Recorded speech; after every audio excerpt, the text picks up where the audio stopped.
하나님 말씀을 우리 함께 보겠습니다. 사도행전 8장 26절부터 36절까지 말씀입니다. 신약성경 책 200쪽입니다. 신약성경 책 200쪽 사도행전 8장 26절부터 36절까지 말씀입니다.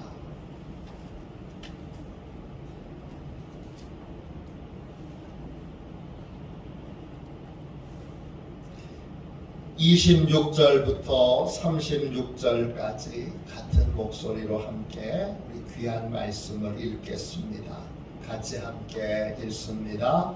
주의 사자가 빌립에게 말하여 이르되 일어나서 남쪽으로 향하여 예루살렘에서 가사로 내려가는 길까지 가라 하니 그 길은 광야라. 일어나 가서 보니 에티오피아 사람 곧 에티오피아 여왕 간다게의 모든 국고를 맡은 관리인 네시가 예배하러 예루살렘에 왔다가 돌아가는데 수레를 타고 선지자 이사야의 글을 읽더라. 성령이 빌립더러 이르시되 이 수레로 가까이 나아가라 하시거늘 빌립이 달려가서 선지자 이사야의 글 읽는 것을 듣고 말하되 읽는 것을 깨닫느냐 대답하되 지도해 주는 사람이 없으니 어찌 깨달을 수 있느냐 하고 빌립을 청하여 수레에 올라 같이 앉으라 하니라.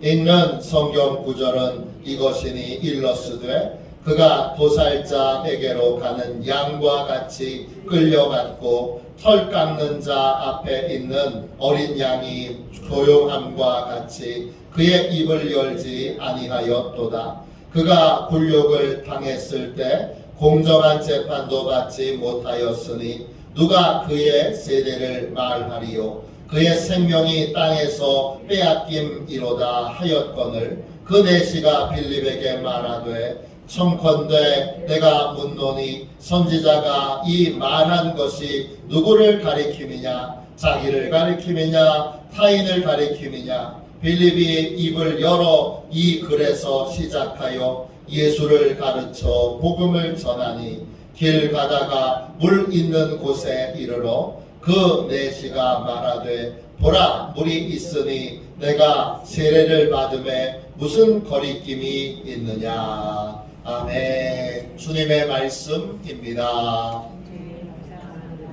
성령의 인도와 동행, 성령의 인도와 동행, 성령의 인도를 따르는 것이 해결책입니다. 성령의 인도를 따르는 것이 해결책입니다. 기도학교 마지막 부분에서 우리가 여러 번 반복해서 성령 충만한 기도에 대해서 같이 배웠습니다. 성령 충만한 기도를 함께 배우는 시간의 마지막 시간입니다. 중복되는 것도 있고 또 반복되되 차원이 다른 것도 좀 있습니다. 이 부분은 다음번 기도학교에 진행을 할 때에는 많은 부분에서 수정이 될 예정입니다. 성령의 인도와 동행, 이 부분을 같이 함께 나누려면 먼저 우리가 누구인지를 알아야 합니다. 우리는 양입니다. 그리고 주님은 우리의 목자가 되십니다. 양은 스스로 길을 못 찾는 동물입니다. 그러니까 내가 양이라는 걸 인정하는 것, 내가 스스로 길을 찾을 수 없다는 걸 주님 앞에 인정하는 겁니다. 양은 목자가 필요하고 목자의 인도를 받습니다. 목자는 양을 어떻게 인도하느냐? 이름을 불러서 인도합니다. 목자가 양에게 말씀하십니다. 가자 하기도 하고 들어가라 하기도 하고 쉬자 하기도 하고 먹자 하기도 합니다. 양은 목자의 음성을 듣고 그 목자의 음성에 따라 길을 찾습니다. 그러므로 양이 살기 위해서 필사적으로 해야 할 가장 중요한 일은 목자의 음성을 듣는 것입니다. 양은 목자의 음성을 들어야 하고 목자의 음성을 분별할 줄 알아야 합니다. 다른 소리와 목자의 소리를 분별할 수 있어야 합니다. 그래야 살 수 있습니다. 양이 살기 위해 오직 한 가지 일, 목자의 음성을 듣는데 주목해야 하는데, 예수님이 원래 우리의 목자시지만 근데 부활 승천하신 다음에 우리에게 목자 역할을 할, 예수님을 대신해서 목자 역할을 하실 분을 보내주십니다. 그분이 바로 성령이십니다. 그러니까 지금 우리의 목자는 보혜사, 헬퍼, 우리를 돕는 자이신 성령님이십니다. 우리는 그러므로 목자의 음성을 잘 들어야 한다는 건 결국 성령님의 음성을 잘 들어야 한다는 것입니다. 양은 내 경험, 내 지식을 따라서 삶을 살면 안 됩니다. 반드시 목자이신 성령님의 음성을 듣고 성령의 음성을 따라야 합니다. 성령의 음성을 들을 때 내 판단, 내 생각, 내 경험을 고집하지 말아야 합니다. 히브리서 3장 7절 8절입니다. 그러므로 성령이 이르신 바와 같이 오늘 너희가 그의 음성을 듣거든 광야에서 시험하던 날에 거역하던 것 같이 너희 마음을 완고하게 하지 말라. 이스라엘 백성들 출애굽한 다음에 이스라엘 백성들은 다 알았습니다. 하나님의 뜻은 가나안에 들어가는 겁니다. 가나안을 주시겠다고 약속하셨기 때문입니다.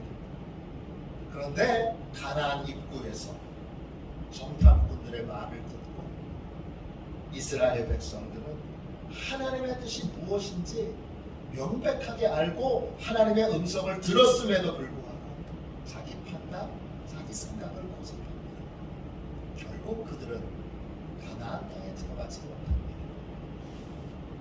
우리는 가나안 땅에 들어가지 못했던 사람들의 이 비극을 잊지 말아야 합니다. 우리는 내 생각대로 살면 안 됩니다. 왜? 양이기 때문입니다.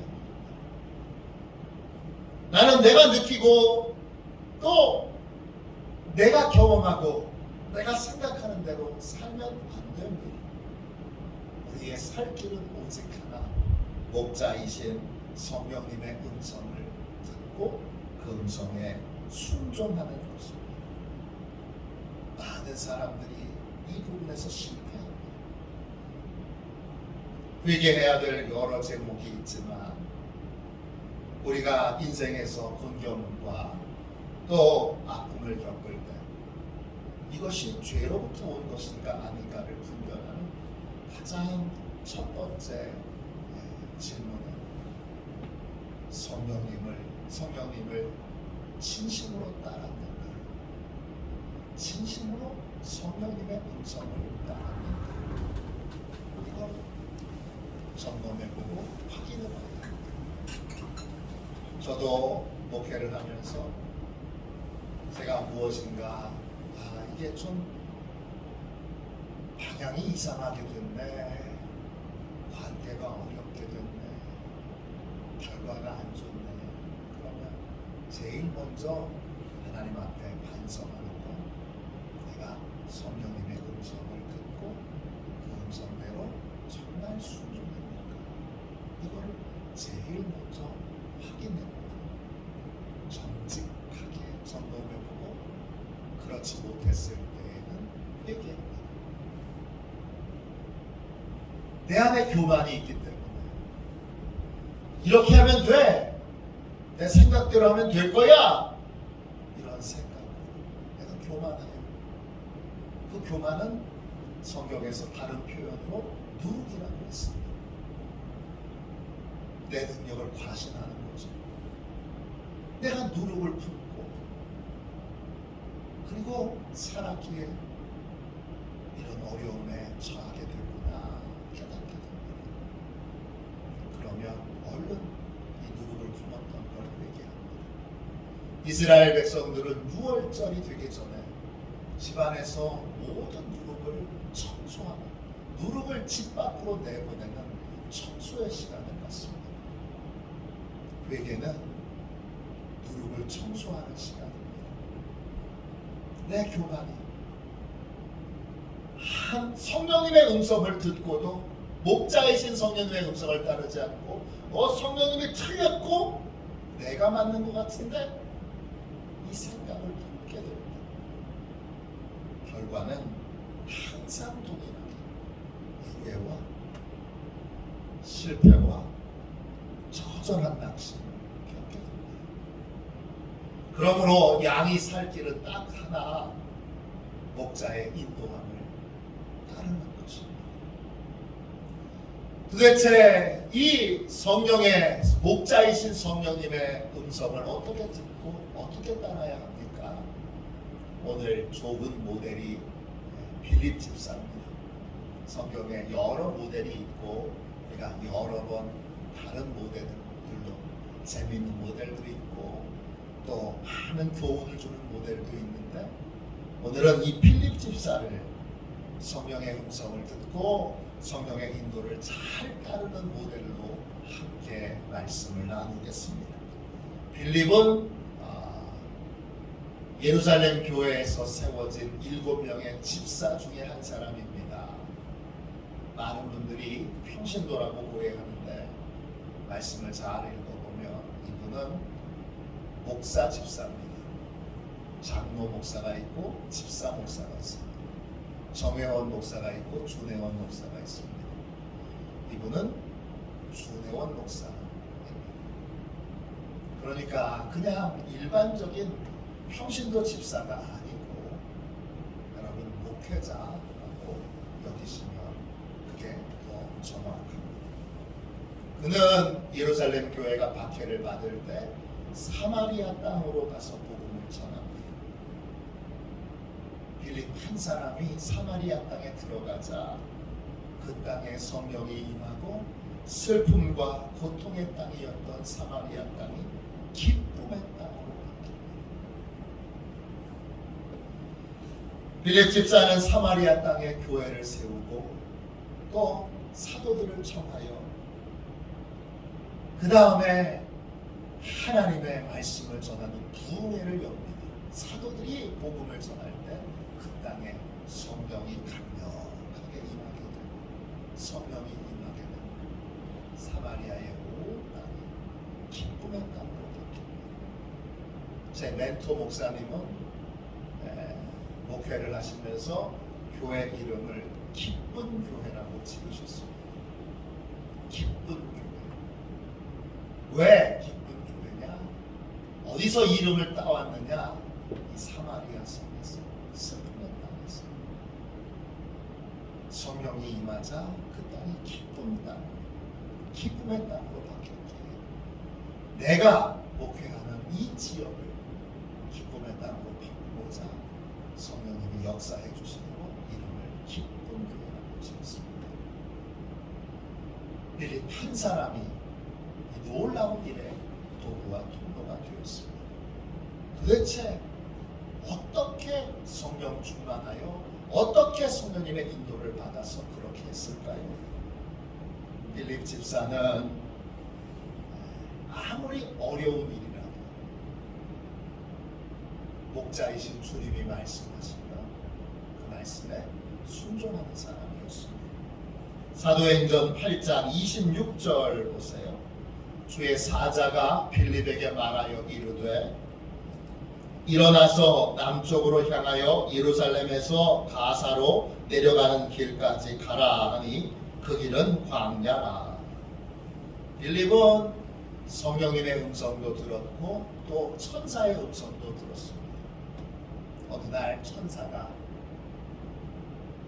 예루살렘을 지나서 가사로 내려가는 길까지 가라, 그렇게 말씀하셨습니다. 그 다음 얘기는 어떤 얘기도 안 해주시고 거기까지만 했습니다. 지금 빌립은 어디 있습니까? 사마리아 땅에 있습니다.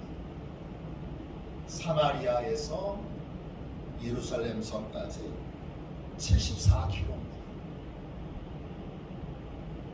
또 예루살렘에서 가사까지는 96km. 그러면 사마리아에서 가사까지 가려면 여러분 최소한 170km. 성인 남성이 하루에 약 30km를 최대한 간다 그러면 5일에서 6일이 걸리는 거리입니다. 왜 가야 되는지, 가서 뭘 해야 되는지, 누굴 만나야 되는지 아무것도 모릅니다. 목자이신 주님이 가라, 그러니까 빌립은 어떻게 합니까? 갑니다. 왜 가야 되는지 말씀해 주세요. 말씀해 주시기 전까지는 못 가요. 부끄럽지만 저 같으면 그렇게 말합니다. 빌립은 그렇게 말하지 않습니다. 천사는 누구한테 말하느냐? 순종할 사람에게 말합니다.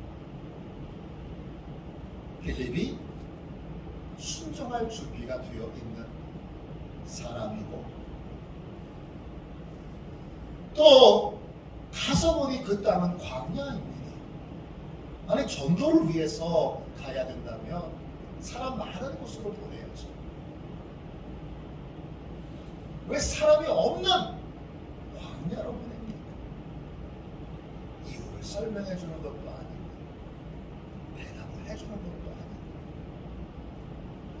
아무것도 모르는 채 빌립은 여러분 170km를 가서 가사로 가는 입구까지 가게 됩니다. 빌립이 왜 그랬을까요? 빌립이 양임을 고백했기 때문입니다. 나는 스스로 길을 찾는 사람이 아니고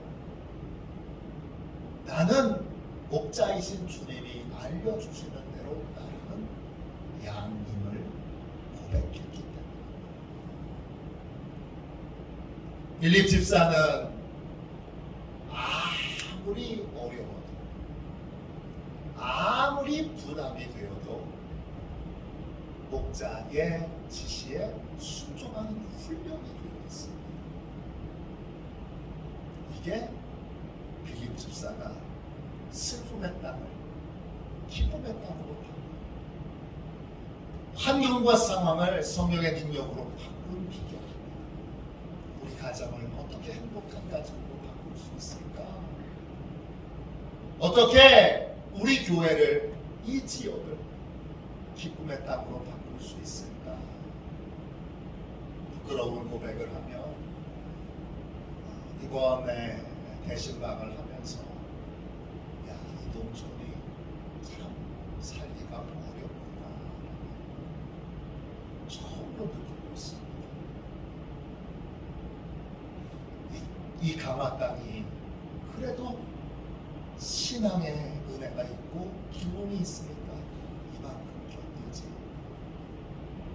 성도들이 이만큼 정말 인내하며 믿음으로 살지, 다른 농촌 지역 같으면 벌써 이 농촌의 모든 것들이 다 망가졌을 겁니다.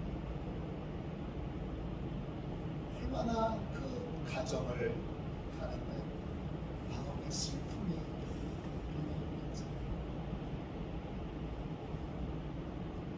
정말 주체할 수 없는 슬픔과 고통을 느끼고, 주님, 제가 예배당 안에만 주로 있고 말씀을 묵상하기 위해 목양실 안에만 있다 보니까 교인들의 현실 목사는 진짜 잘 몰랐나. 그리고 회개를 하며 신앙을 돌고 있습니다. 이 가마땅, 이 농촌, 젊은이들이 자꾸 떠나고 노인들은 나이가 들어가고 나이 들어가는 노인들 중에는 병에 걸려서 신음하고 근심하는 사람들이 있다면 어떻게 기쁨의 땅으로 바꿀 수 있습니까? 성령님의 인도를 구하고 성령님의 인도를 따르는 것뿐입니다. 빌립이 그랬기에 우리도 그래야 합니다. 모든 절망을 희망으로 바꾸는 비결은 딱 하나, 양의 방법, 목자를 따르는 것뿐입니다. 빌립 집사가 이 천사의 음성을 듣고 순종하여 가사에 도착해보니 그 땅은 광야입니다. 빌립 집사가 딱 도착하니까 왜 하나님이 가사 땅으로 보내셨는지 금방 알게 됐습니다. 도착하던 즉시 수레 행렬이 지나갑니다. 한 대가 아닙니다. 여러 대의 수레들이 먼지를 내면서 막 달려가는 게 보입니다. 딱 도착하는 시점이 그때입니다.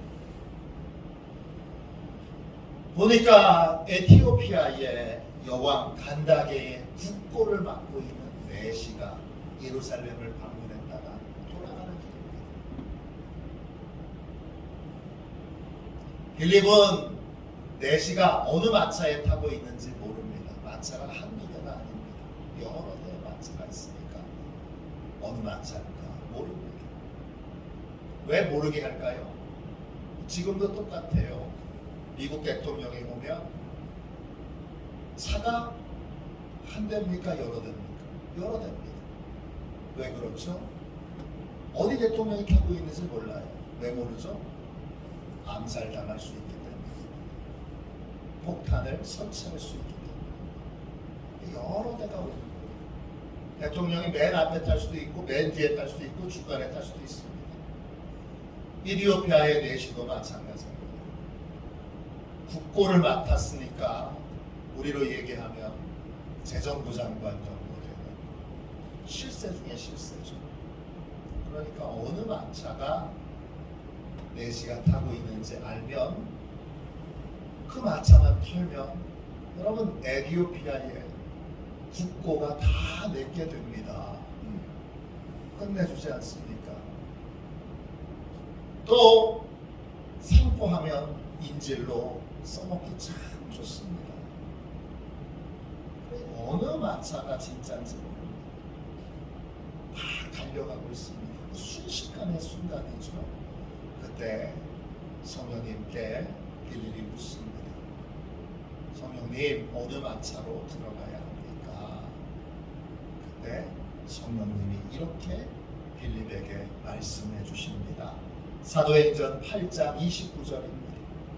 성령이 빌립더러 이르되 이 수레로 가까이 나아가라 하시더니 내시가 타고 있는 마차를 성령 하나님이 목자이신 성령님이 정확하게 알려주십니다. 그때 그 내시는 예루살렘에서 이사야 선지자의 이 예언서를 구해서 그 귀한 책을 들고 갑니다. 여러분, 인쇄술이 발달하기 전까지 최고의 보물 중에 보물은 책입니다. 책 한 권은 집 몇 채의 가격이 됩니다. 제가 러시아에 갔을 때 그 성경을 필사한 그러한 추툼한 성경을 여러 번 봤는데 다 보석으로 치장되어 있습니다. 보물 중에도 가장 큰 보물이 성경입니다. 내용 때문이 아니에요. 하나를 다 손으로 쓰고 거기에 그림도 그리고 그리고 그 앞에는 보석을 다 박아놨습니다. 책은 최고의 보물입니다. 이디오피아의 내시, 이 내시가 그 귀한 이사야 선지자의 예언서를 구해서 읽고 있는데 마침 이사야 53장을 읽고 있습니다. 근데 이사야 53장을 읽을 그 타이밍에 빌립이 마차의 옆에 붙어서 성령님이 이 마차로 들어가라, 가까이 가라. 그러니까 그 마차를 뛰어가면서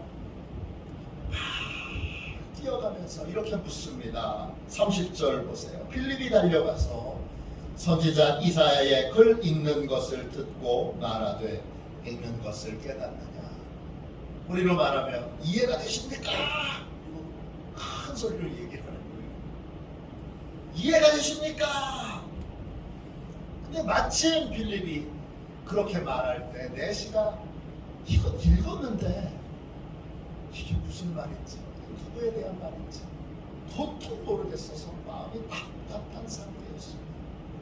그러자 마차를 멈추게 하고 그리고 빌립을 수레에 태웁니다. 그리고 이 이사야 53장을 통해서 빌립이 예수님을 전하고 그 예수님의 복음을 다 전하자 내시가 가까운 곳에 물이 있으니까 나한테 세례를 베풀어 줄 수 있습니까? 이렇게 묻고 그리고 빌립에게 그 즉시에서 세례를 받게 됩니다. 이게 여러분 아주 짧은 순간에 일어난 일이에요. 그런데 놀라운 건 뭐죠? 이 에티오피아의 내시가 아프리카에서 처음으로 그리스도를 믿은 크리스찬입니다. 에티오피아에 저는 가본 적은 없지만 에티오피아와 관련되어 있는 그러한 영상들, 또 우리 재밌는 오락 프로그램들을 보면 에티오피아에 방문하신 분들은 공통적으로 얘기하는 게 있어요. 에티오피아는 아프리카 최초의 기독교 국가로서 자부심이 대단하다는 거예요. 우리가 처음으로 아프리카에서 복음을 받아들인 나라. 그 최초로 복음을 받아들인 사람이 누구예요? 내시입니다. 이 역사적인 사건이 아주 찰나에 일어났는데 수레가 확 지나간 다음에 빌립이 도착했다면 헛수고죠.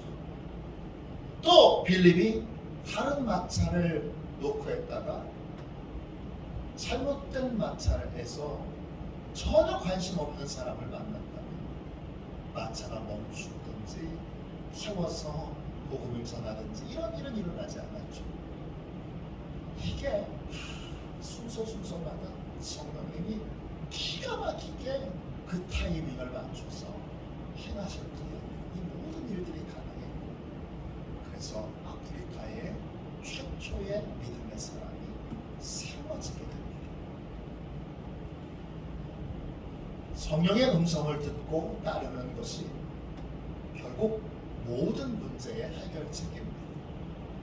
우리는 언제나 철저히 내가 더 잘 알아, 내가 더 잘할 수 있어 라는 생각을 내려놓고 우리는 주님이 목자이심을 고백하고 우리의 목자이신 성령님을 따라 성령님의 인도를 구하고 성령님의 음성을 따라 순종해야 합니다.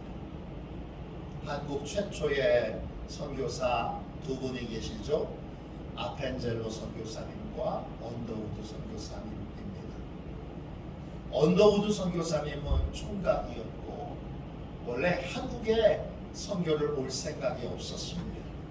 그가 가려고 했던 선교지는 인도였습니다. 그런데 한국에 선교의 문이 열렸다라는 소식을 듣고 자기가 알고 있는 선교에 관심 있는 모든 친구들에게 한국에 가라, 한국에 가라, 한국에 가라, 한국에 가라 전하는데 아무도 한국에 가려고 하지 않습니다. 한 사람도 없어서 어떡하지 그러는데 성령님이 이런 감동을 언더우드에게 주십니다. 너는 왜 가지 않느냐? 네가 가면 되지. 너는 왜 가지 않느냐? 그런 감동을 주십니다. 이 감동에 언더우드는 인도로 가려고 하는 자신의 계획을 내려놓고 한국 선교사가 되기로 결정합니다. 그리고 한국 선교사로 지원하는데 문제가 또 있습니다. 장로교 선교부에서 답신이 왔는데 선교비가 없어서, 지금 선교비가 없어서 한국에 선교사를 보낼 수 없습니다. 그런 답신이 옵니다. 때마침 뉴욕에 있는 제법 규모가 큰 교회에서 언더우드를 담임 목사님으로 모시려고 하는데 청빙을 결정했다는 편지가 도착합니다. 한국의 길도 막혔지요. 인도로 선교사 갈 수도 없지요. 그러면 하나님의 뜻이 뉴욕에 있는 교회에 부임하는 것인가 보다. 그리고 청빙을 수락하는 편지를 가지고 우체국에 가서 그 편지를 보내려고 하는 순간에 또다시 성령님의 음성이 들립니다.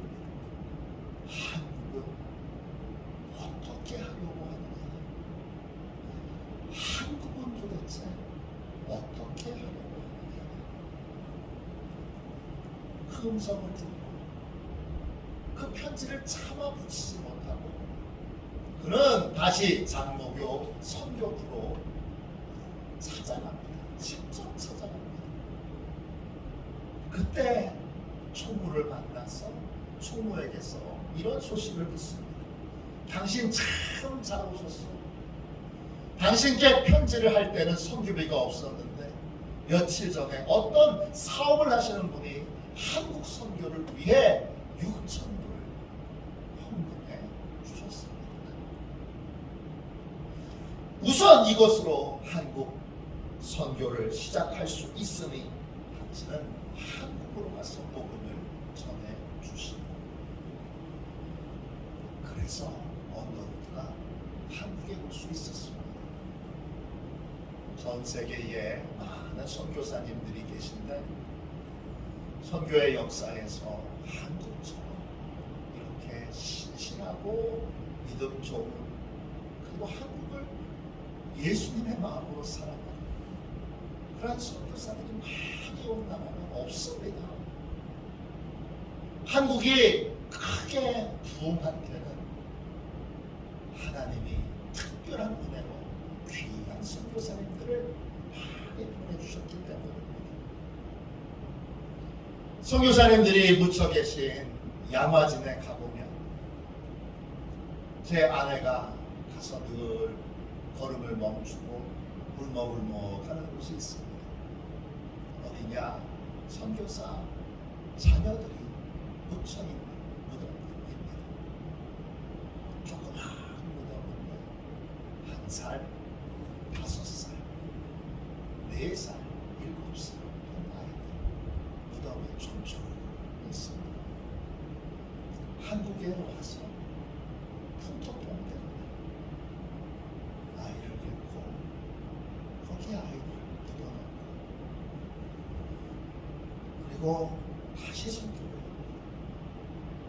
남편을 묻고 다시 선교를 제임스 선교사님은 한국 땅에 묻혀지는데 그 아내는 남편을 한국에 묻고 딸도 한국에 묻고 그리고 한국에서 선교를 합니다.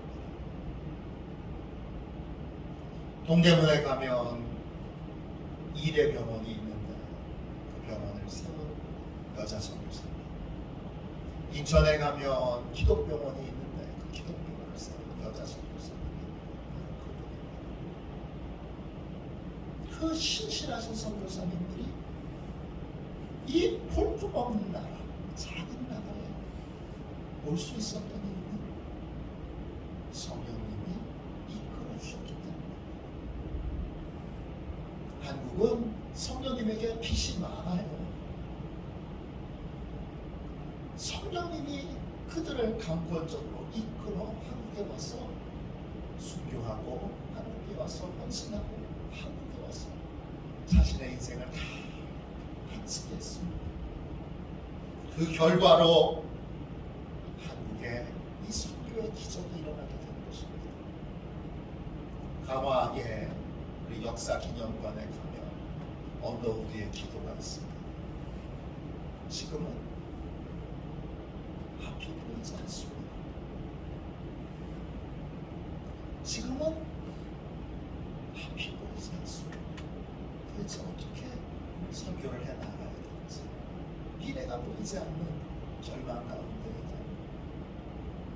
언더우드는 선교를 멈추지 않았습니다.